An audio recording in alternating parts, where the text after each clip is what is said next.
In the name of God. The Adventures of Qobad. This story, Qobad and Chingiz Khatun. Qobad was a man who could not stay in one place and was never the type to sit idle. In the previous part, we saw that he was willing to burn half of the forests of India and even raze the palace of the king of India to achieve his goals and capture Qobad Khan. This time, Qobad began his last adventure with his old donkey in India to capture the last thief of the king's treasury. The thief at the end of the story was none other than Chingiz Khatun. As Qobad, along with Salman Khan and other soldiers, headed on their way, he said, "As far as I remember, Chingiz is a masculine name, so what does Khatun mean in this context?" Salman replied, "Based on my experience over the years, I suggest you don't pay attention to titles in India. For example, they call you clever." Qobad laughed and said, "Well, at least I have captured 2 thieves, you tell me about your success." Salman said, "Yes, you are indeed right, but if you're talking about capturing thieves, don't forget that you turned half of India into coal." Qobad said, "A person always talks about their successes." Salman replied, "Indeed, but if I hadn't arrived just in time to save you from all that fire, what exactly were you planning to do?" Qobad said, "It doesn't matter now. The important thing is that Qobad Khan is imprisoned with Mirza Pashang. If we capture this Chingiz as well, our journey in India will be over, and I will have to seek new adventures with my beloved donkey." After some inquiries about Chingiz Khatun, they found out that this thief was different from any other thief they had ever seen. Chingiz was a princess. When Qobad heard this, he was completely confused. Why would a princess become a thief? And where was she a princess? Chingiz was the princess of the land of the Turks. Certainly, she did not steal from the king of India because of coins, but there must have been another reason. But what reason? Answering all these questions was Qobad's duty. In any case, Qobad and his companions headed towards the land of the Turks. They had a very difficult path ahead. The land of the Turks was full of bandits, and the Turkic tribes were never friendly to outsiders. There was no choice. On their way, they saw a man carrying a bag full of various useless knickknacks. The man was shouting, "Torn clothes, torn slippers, torn shoes." Salman said to the man, "Hello, do you buy what you're shouting about?" The man replied, "No, I'm selling." Salman said, "What a pity, we had a sack full of torn slippers. Why are you not selling new slippers?" The street vendor said, "I'm of the belief that people here don't give their clothes up willingly. I have to force them to do so." Salman asked, "From what belief?" Qobad gave him a meaningful look, and Salman, replying to the insult Qobad had given with his eyes, said, "I know you're tired, but accept that it's still funny." Qobad said, "No, it's not funny." In any case, it turned out that this street vendor was also a thief. It seemed that stealing pants was one of the sacred customs in the land of the Turks as well. After moving further down the road, the street vendor, realizing that they were crazy, decided to escape from them. Qobad said to Salman, "It's all your fault. You scared the poor man." Salman replied, "What does it matter? Let him be scared." Qobad said, "It seems after all this time spent with me, you haven't learned a single lesson." Salman said, "The only lesson you can learn from you is to avoid whatever you did." Qobad said, "Another lesson is to always let your friends outnumber your enemies." After a long time on the road, they decided to rest under a few trees. Everyone was very tired and quickly fell asleep. Qobad said to Salman, "We'll take turns keeping watch. You go first." Salman said, "Why do I always have to keep watch first?" Qobad said, "Because I'm the commander." Salman said, "That makes logical sense." Just as Qobad closed his eyes, he heard a sound. As he went to see what the sound was, a few men grabbed him from behind, hit him with a stick on his head, and Qobad passed out. When he opened his eyes, he saw that he, along with Salman and the other soldiers, were tied up and imprisoned. Angrily, he said to Salman, "You fool, weren't you supposed to keep watch?" Salman said, "I'm a human too, for heaven's sake. Don't you know what calamities we faced?" We've been running after you from one ruin to another all day and night, we're exhausted. Qobad said, don't talk nonsense. For now, we need to escape from here. If we're lucky, I hope we haven't encountered a tribe of cannibals. Just when they were plotting to escape, someone entered the room. It was an old man with a beard down to his belly who said, hello to all you great men, welcome to our tribe. My name is Jugday, the white beard of this tribe. I hope you haven't been disturbed. Qobad replied, if you consider hitting us on the head and making us lose consciousness as disturbance, we're perfectly fine. The old white-bearded man said, I apologize.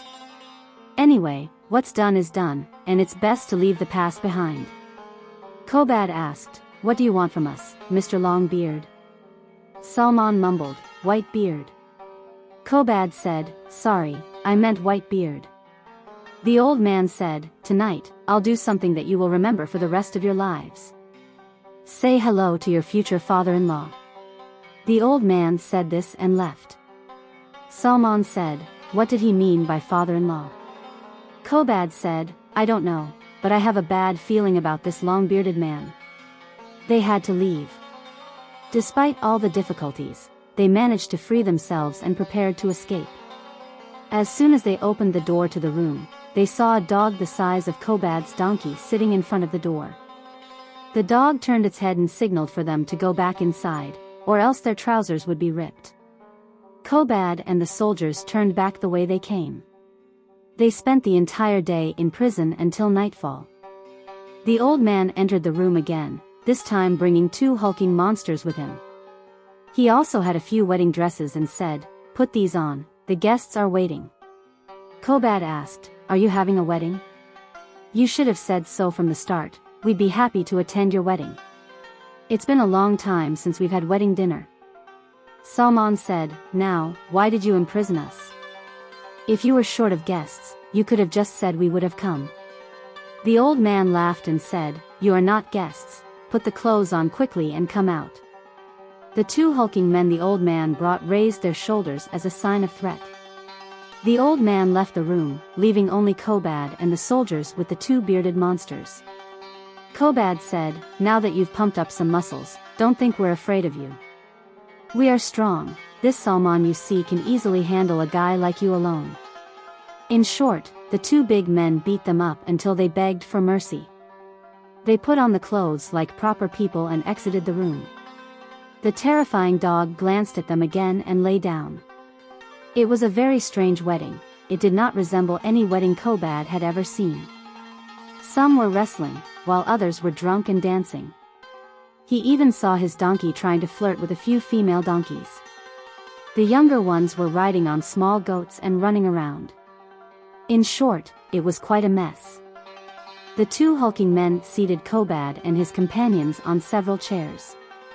Later, it turned out that these 2 hulks were the sons of the white-bearded man. The old man stepped forward and said loudly, welcome everyone. Cousins, uncles, and aunts. He started naming all his relatives one by one, which took almost until morning. After finishing the names, he said, tonight, or rather today, we have several very special guests. Everyone started cheering for Qobad and the soldiers. Salman said, these people are really strange. First, they imprison us, then they beat us, and now they cheer for us. Qobad said, it seems we have found a new rival in strangeness in India. After the cheering died down, the old man continued, I introduce to you, my future sons-in-law. Everyone applauded for them again. Qobad thought, oh God, it seems that without our realization, we got married. We must escape as soon as possible. Salman said, wait, maybe good days are upon us. Qobad said, you opportunist, pull yourself together. We will escape on my signal. But it seems Salman didn't even hear this and was only looking for his bride. It appeared that these tribes had strange customs for weddings, including that the groom had to dance with a donkey. Of course, this was not hard for Qobad since he had traveled his entire life with his donkey. But he never thought he would one day be forced to dance with his donkey. The crowd started the celebration and dancing again, and the grooms, namely Qobad, Salman, and the soldiers, began to dance with their donkeys. The custom among the Turkic tribes was that girls had to marry a man from within the tribe, but at the same time, it was also customary for boys to marry an outsider. As a result, grooms were very scarce, and tribes would quickly put the heads of any man they saw into a bag and marry them off to their daughters. In short, any boy passing through that area would be seized as a groom. As luck would have it, Qobad and his soldiers found themselves in the very tribe doing the same. Of course, it seems Salman didn't mind too much as they continued dancing until the brides arrived. When Qobad saw their faces, he forgot all about the escape plan. All the brides were daughters of the white-bearded man, and one was more beautiful than the other. Salman said, "Qobad Khan, forget about the king of India. It seems today is our lucky day." Qobad was so immersed in the beauty of the brides that he didn't even notice which one was going to be his bride. When he came to his senses, he saw that the mother of one of the brides had come and sat next to him. She smiled sweetly and greeted him. Then the white-bearded man recited the marriage contract for each bride and groom one by one. He started with Qobad. Qobad said, "But the bride hasn't arrived yet. Please wait until she is also present." The white-bearded man continued, ignoring him, and recited the part of the marriage contract concerning the dowry. He said, "Mr. Qobad, are you willing to become the groom of our tribe with a dowry of gold equivalent to the bride's weight?" Qobad said, "I have no gold, but I have as many donkeys as you want in India. I can give you 50 donkeys as dowry." He added, "Besides, does it matter whether I agree or not? You're going to make me your groom regardless, even by force." The white-bearded man said, "Is the bride willing to marry Mr. Qobad with a dowry of 50 donkeys? The mother of the bride, who was sitting next to Qobad, shyly said, "With the elder's permission, yes, I agree." Qobad was completely confused and asked, "Is it customary in your tribe for the mother of the bride to say yes?" The white-bearded man replied, "The mother of the bride has been dead for 10 years. Qobad realized that the person he thought was the mother of the bride was actually the bride herself. She was the oldest girl of the tribe who hadn't married for many years. Qobad shouted, "Oh God, they are crazy! Soldiers, escape!" In short, Salman and the soldiers jumped from their seats and ran towards their donkeys.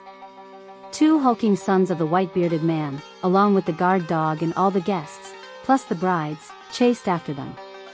One of the brides shouted, "Catch him, he's my husband, he belongs to me." They managed to escape with great difficulty and fled from that area.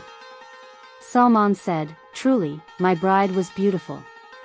Qobad replied, "Lucky fool, if I had left you behind, you would have stayed there and become their groom? Have you forgotten that we are on a mission? We came to capture thieves, not to get married." In any case, however, they refocused on their main mission. They took off the wedding clothes and headed towards the Turkic palace to find out why the Turkic princess, Chingiz Khatun, had stolen from the king of India. They ran from the white-bearded man and the brides throughout the night, so much so that by the next day, they hardly had the strength to walk. Salman placed his things under a tree to rest when Qobad angrily shouted at him and said, "Don't you want to learn? Just yesterday, we were humiliated, and we were almost forced to get married. Now you're sleeping peacefully again? As if you're not a soldier of the army of India." Salman replied, "So what should we do? Should we hide underground or better yet, climb the trees?" Qobad said, "We need to find shelter." Just then, as they were bickering like children, they heard the loud barking of the guard dog and the hulking sons of the old man. Qobad said, "Run and be quick." They mounted their donkeys, but the donkeys were so exhausted that they didn't even take a step. Only Qobad's faithful partner, his old donkey, walked along. In the end, they all ended up riding on one donkey together. The poor donkey groaned several times under the pressure during the escape. They ran until they found a dusty hut that seemed uninhabited. They hurriedly entered it and firmly shut the door. The poor donkey was so tired that it collapsed on the ground and fainted. Salman said, "Well, Mr. Clever, what now? Now we don't have a donkey, I say we should return to India." Qobad replied, "The wise one, now that we've lost our donkeys, it means we can neither go forward nor backward. Salman said, well, if we can't go forward or backward, then let's sleep here and come up with a plan later. Again, they argued like two children. A voice came, and someone opened the door and entered the hut. It was a farmer, and as soon as he saw Qobad and his soldiers, he immediately ran away. Salman said, that's just what we needed. Qobad quickly ran after the farmer and shouted, we don't mean to disturb, please come back, we are travelers. The man replied, yeah right. You five enter someone's hut without permission, and now you say you mean no disturbance. Just as they were running, Qobad said, it's not as you think. Last night, a long-bearded man tried to force us to marry his daughters, and we were escaping from him. The farmer said, oh God, they are mad. Help. Crazy thieves have forcefully entered my home. Qobad realized it was useless to pursue him and returned to the hut. Salman asked, what happened? Qobad gave a hopeless look, and Salman understood. Again, Salman asked, so, should we escape? Qobad said, no, I'm tired of running away, we'll stay here. After resting for a while, the farmer returned. But this time he wasn't alone, he brought 6 of his brothers along with his nephews. They all had sticks and knives in their hands. The farmer shouted, you better leave my hut quickly, or I'll beat you so much that you'll regret ever living. Qobad came out and said, please, calm down.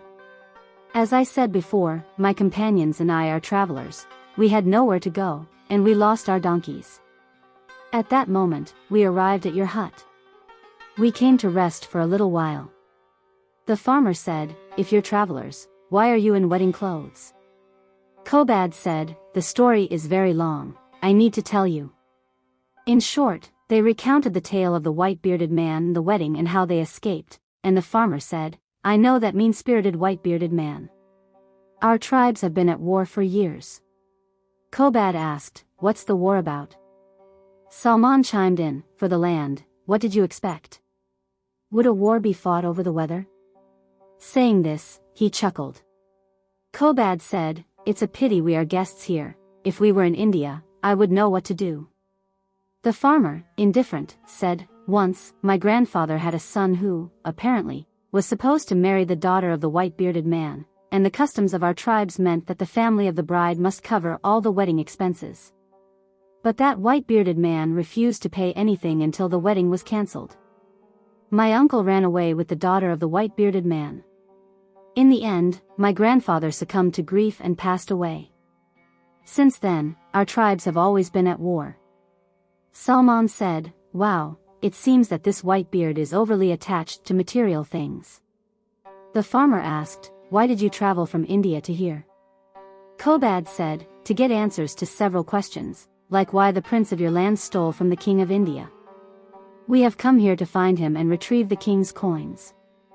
The farmer asked, do you mean Chingiz Khatun? Qobad was very happy, it seemed that the farmer knew Chingiz. It was an excellent lead, they could finally retrieve the coins and escape this devastated land. As they were talking, one of the farmer's sons entered and loudly said, Father, the white-bearded man has come near the village, and he has brought the entire tribe with him. It seems he wants to start another war. The farmer exclaimed, oh, that son of a gun. Qobad said, we can also help, I'm a very good negotiator. I can solve your problem without a fight. The farmer asked, how? Qobad replied, you'll see. In short, 2 tribes faced each other. The farmer yelled, Whitebeard, what do you want? We fought 2 years ago, for heaven's sake. The white-bearded man shouted back, what do I want? You've stolen my grooms, and now you ask me that? The farmer said, forget these poor fellows, they came on behalf of the king of India. Are you trying to wage war with India too? The white-bearded man said, no, I know what your problem is. You want to make them your grooms and take 50 donkeys for yourself. The farmer replied, but I don't have a girl. The white-bearded man said, what difference does that make? I'm willing to marry 50 donkeys myself. The farmer, utterly confused, asked Qobad, what is this long-bearded man talking about? What does he mean by these 50 donkeys? Qobad replied, honestly, when he was trying to marry me off to his daughter, I said I would give 50 donkeys for the dowry, just to save myself. I had no idea he would take my words so seriously. Just as a bloody war was about to break out between the two tribes, an army of horsemen arrived and positioned themselves between the tribes. At their head was a girl with long hair riding a white horse. When Qobad looked closer, he realized that this person was not a girl but perhaps was a girl or a boy with long hair. He shouted, I command all of you on behalf of the Sultan of Turkestan to cease your fighting and return to your homes. Qobad had finally found Chingiz Khatun. In any case, it was the king's command, and they had to obey. Both tribes returned to their villages, but before leaving, the white-bearded man said, Qobad, whether by force or not, you must become my son-in-law, I promise you that. As they returned to their homes, Qobad headed toward Chingiz Khatun with his soldiers. Chingiz seemed to recognize them and said, so, you finally came, welcome. Qobad said, you have no idea what misfortunes we endured to get here. Salman added, misfortunes, you say? We were literally torn apart. Chingiz said, you must have come to take back your coins. She pulled out a chest from her horse's saddle and handed it to Qobad. The coins were all intact. Qobad asked, why did you go all this way to steal from the king? You didn't even need these coins.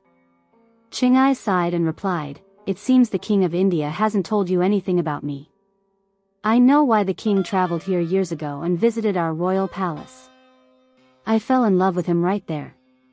Qobad said, but you are a man, my lady. When Salman heard this, he exclaimed, oh God, our trousers are no longer safe from anyone. Chingiz continued, however, the king of India showed no interest in me. No matter how much I tried to look like a woman, how longer I let my hair grow, it was all in vain. In the end, he left here indifferent and returned to his own land. So I decided that even for a moment, I wanted to be remembered by him, and let him know that I had not forgotten him. In the end, Qobad said, I will send your regards to the king and definitely tell him your story. Thank you for bringing us from the other side of the world to this side to hear your romantic tale. You could have said it all in a letter. Why did you keep us waiting? In any case, the next day they gathered Qobad and the soldiers and got ready to return to India. They loaded the coins onto the donkey and set off. In the middle of the road, Qobad said to his soldiers, my friends, wait a moment. Salman said, go on ahead, we're waiting here. Qobad smiled and said, no, it's nothing. Finally, my work in India is complete. You take the coins and my regards to the king and tell him the story of Chingiz. I have unfinished business here that I must attend to. Salman said, God be with you, you were a clever man. Qobad smiled and asked, which god are you referring to? They all shared one last laugh and said farewell to each other. Eventually, Qobad headed towards the village of the white-bearded man. As soon as the old man saw Qobad, he ordered him to be captured. Qobad said, there's no need for that, just listen to me for a moment. That night, Qobad talked with the white-bearded man until he was convinced to leave Qobad alone. The next day, Qobad, along with the white-bearded man, headed towards the farmer's village. Qobad said, now is the time to put aside old grievances. Ultimately, it is only friendship and family that remain. The white-bearded man and the farmer made peace, and their daughters and sons were married to each other, ending the old enmity. Qobad, together with his only faithful friend, continued on his path with his old donkey toward nowhere, in search of new adventures for himself. The end. Dear friends, I hope you enjoyed hearing the story of Qobad and his adventures. Don't forget to like and comment. Thank you.